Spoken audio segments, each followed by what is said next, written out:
We all know that the world's supply of fossil fuels is rapidly depleting. To meet the energy demands of the future, it is vital that we look into renewable energies such as solar, wind, and biodiesel.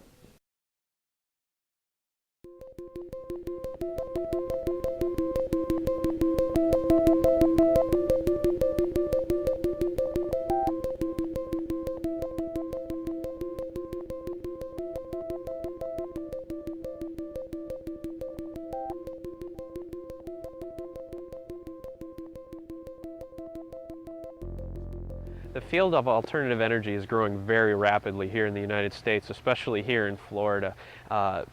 Things such as biofuels, solar, wind technologies, they are expanding rapidly here. New laws and new technologies are being developed that help promote the use of alternative energy. And if it continues on this path, within the next 50 years, we'll have a very high use of alternative energy.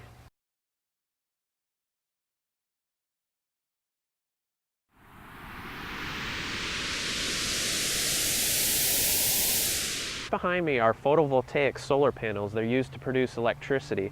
They can be installed anywhere on top of buildings, residential homes, on farms. They can produce lots of electricity using the sun, and they're used during the daytime. You can use them to feed the electricity right back into the grid, right into the electrical lines. Right now the research is actually progressing very well with solar panels. Right now there's a company in California called Nanosolar.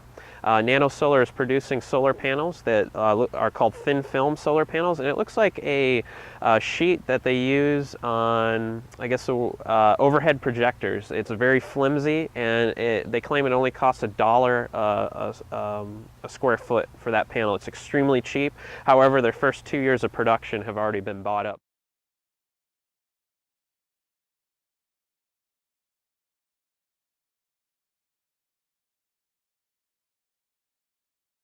Me is something called a solar wind turbine. This is used extensively in Spain right now. There are many startup companies trying to build this. This can actually be built here in Florida. University of Florida at one time had 3 of these. They were started by Dr. Eric Farber back in the 70s and 80s. He did a lot of research into this. The way it works is cooler air along the ground will actually move into the bottom right here, and there's a black tarp that helps heat the inside up, and it's all glass paneling or clear plastic acrylic paneling. What will happen is the cooler air will move in, and as heat heats up that cooler air, it heats up the air and will move upwards. And as the large amounts of air move upward, it gets thinner and thinner and thinner toward the top at the same time while it's heating up. And due to the cooler air heating up, it will actually move faster and at a higher velocity and higher pressure out the top. And at the top, you'll install a wind turbine. And what happens is the air that is actually shooting up at a high velocity, some of the experiments have shown larger towers than this with wind from anywhere from 30 to 100 miles an hour coming out the top. It will actually move that wind turbine, and you can produce electricity. In the late 1980s, the American Solar Energy Society here at UF installed a turbine at the top. It was a very inefficient design. They didn't optimize this at all, but they were actually able to produce about a kilowatt or so, which is 1,000 watts, enough to light a few light bulbs. Behind me are 4 plants called Jatropha, Curcas, Linnaeus, and what that is that is a plant that is used to produce oil, to produce biodiesel.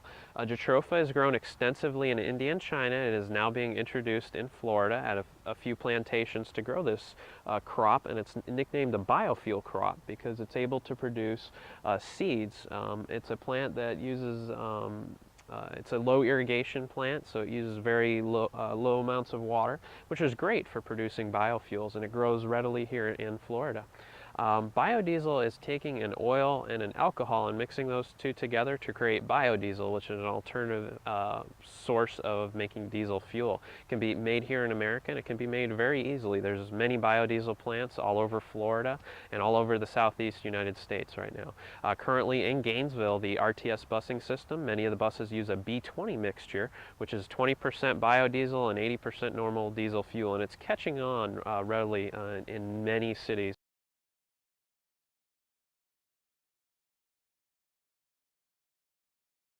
How do you get involved with alternative fuels, or how do you find out more information about solar, wind, or biodiesel? I would say the best suggestion is to go to your local library and just find books on it. There's hundreds of books available on anything related to wind, solar, biodiesel. There's societies all over the internet, the American Solar Energy Society, American Wind Society, anything like that you can actually find. And you can find out a lot of information about that.